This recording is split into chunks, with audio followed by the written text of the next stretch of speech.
Tetapi besok kalau tengkulaknya itu sama bahkan naik, kamu menaikkan harga itu sangat sulit. Sama halnya kamu bunuh diri. Ini juga di rumah pun ada saingannya.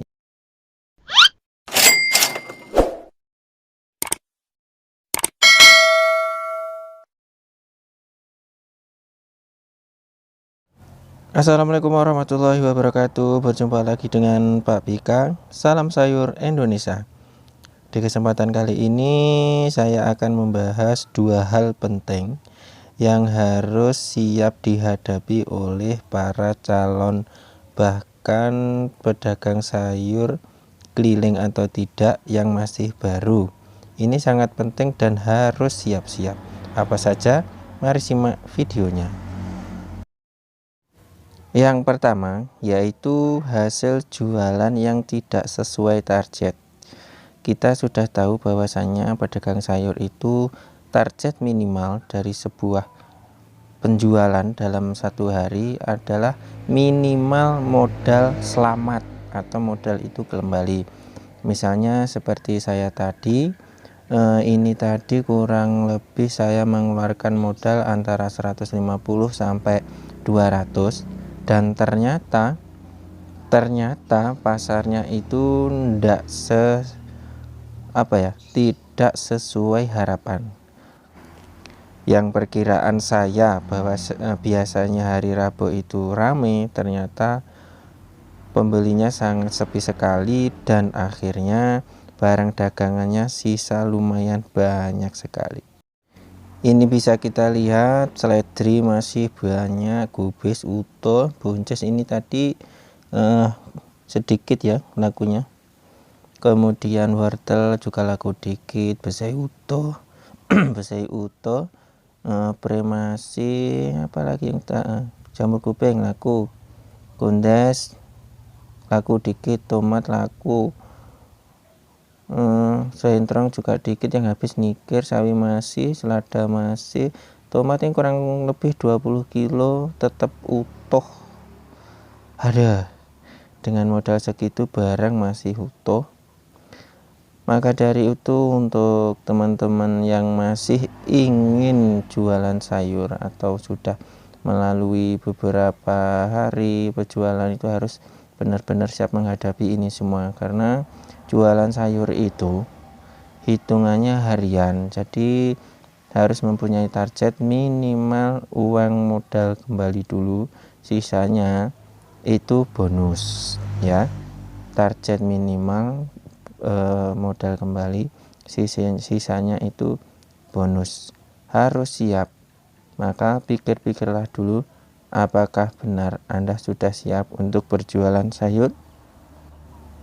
Kebanyakan orang kan mengira bahwasanya jualan sayur itu modalnya sedikit, untungnya banyak, cukup jualan gak lama saja sudah sukses, sudah bisa ini, bisa itu, beli apa, beli itu, beli mesin cuci, bangun rumah, bangun lapak dan lain-lain. Sebenarnya ya saling introspeksi lah, saling pomojowan ini sawang sinawang, karena dibalik kesuksesan seorang pedagang sayur itu juga banyak sekali cobaan-cobaan, yang salah satunya pertama berangkatnya harus malam. Kalau yang sayur keliling kan rata-rata berangkatnya sebelum subuh, ada yang jam 1, setengah 2, jam 3, paling pagi itu jam 4.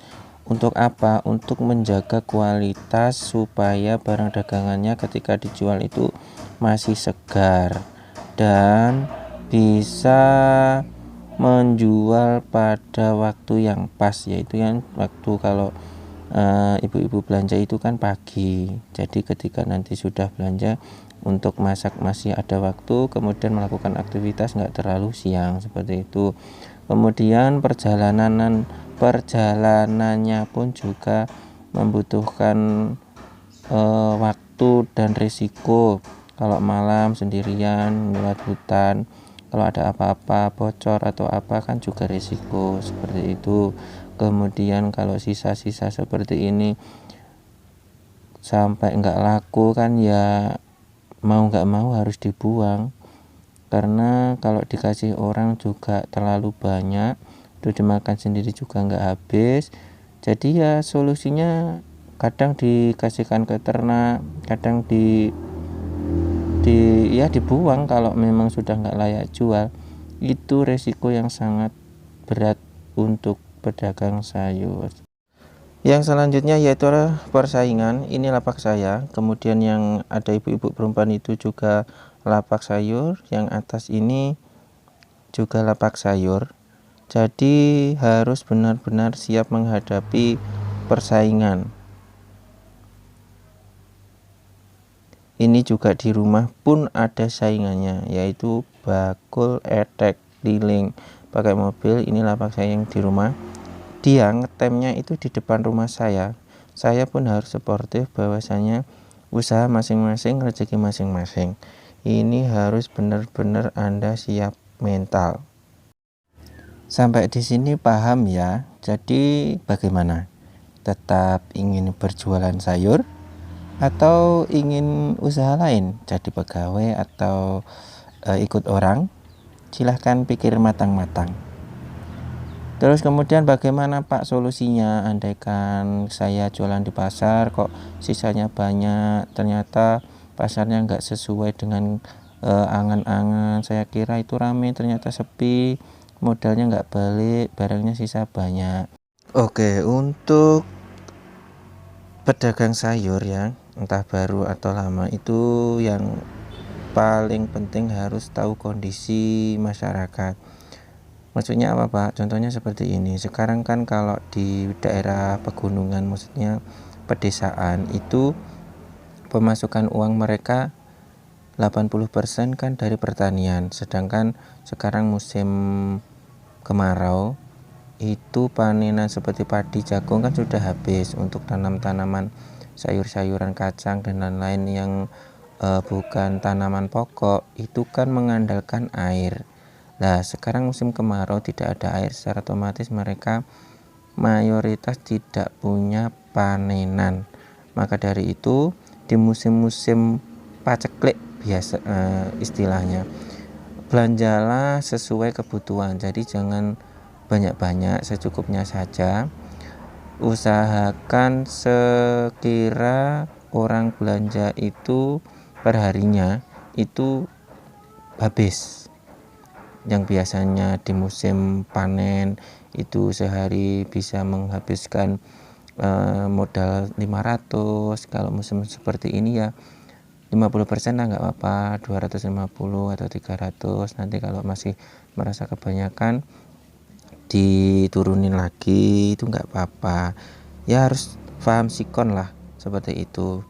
Lah kalau sudah terlanjur Pak, terlanjur belanja banyak, ternyata sisa seperti saya seperti ini.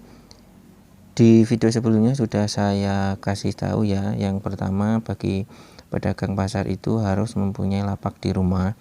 Fungsinya apa? Ya seperti ini.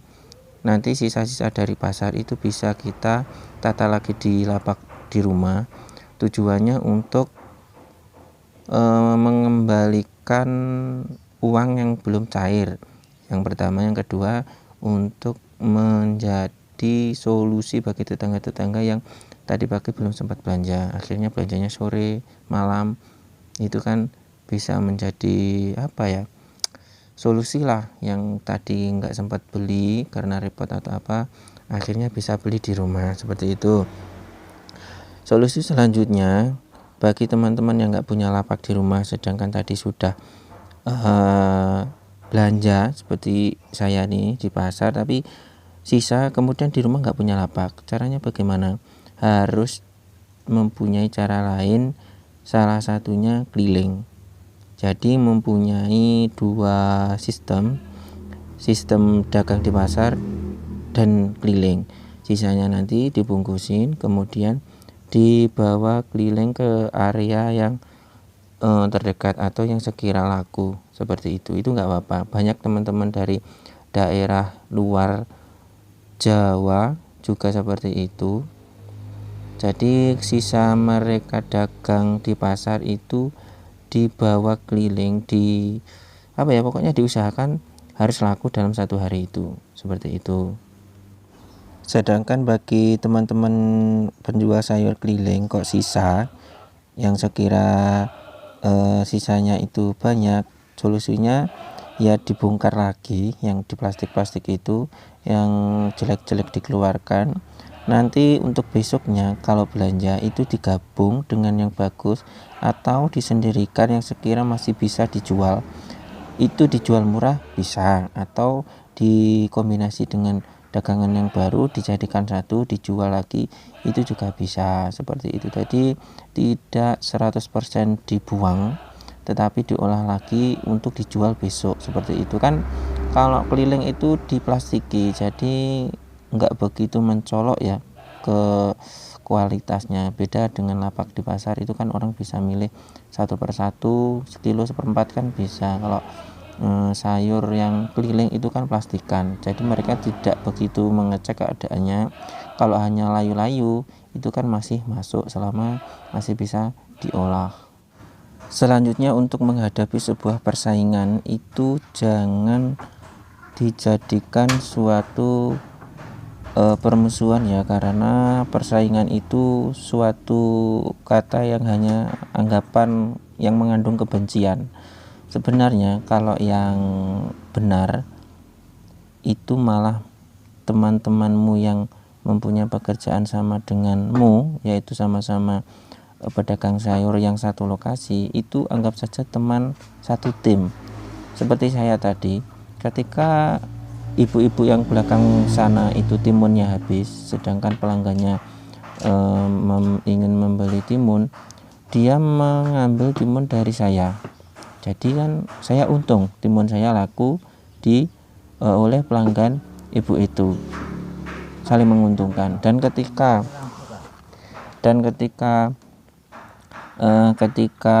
saya nggak mempunyai kangkung, saya ambil dari ibu-ibu tadi, ibu yang belakang itu, kan saling menguntungkan. Dagangan saya laku, dagangan ibu itu laku, seperti itu. Jadi jangan kok malah saling banting harga. Yang sini awalnya kula 4.000, awalnya kula 4.000 bisa jual 8.000. Karena persaingan, akhirnya kamu menurunkan harga dengan harga jual yang mengambil untung cuma 1.000. Itu sama halnya kamu merusak harga. Mungkin hari ini kamu lolos, dagangan kamu bisa habis atau setidaknya berkurang banyak, tetapi besok kalau tengkulaknya itu sama bahkan naik, kamu menaikkan harga itu sangat sulit, sama halnya kamu bunuh diri. Paham ya? Jadi jangan sampai kamu merusak harga jualmu hanya karena persaingan, tetapi tetap rangkullah mereka yang sekira mereka itu mempengaruhi pelangganmu itu untuk mengatur harga sama. Jadi saling menguntungkan. Mana yang membutuhkan barang, andaikan dia mempunyai sesuatu yang kamu nggak punya, itu bisa saling tukar menukar, saling menguntungkan, jalan bersama. Itu lebih baik daripada saling menghancurkan harga atau apa, itu malah merusak dan memperkeruh perdagangan yang mana masih satu lokasi. Demikian tadilah perbincangan tentang sayur. Semoga bisa menjadi bahan pertimbangan bagi calon pedagang sayur baru atau yang masih jalan beberapa hari, supaya lebih yakin dengan kemantapan pekerjaanmu sekarang. Jadi sampai di sini gimana? Tetap ingin jualan sayur atau menjadi pegawai? Semoga bermanfaat. Salam sayur Indonesia.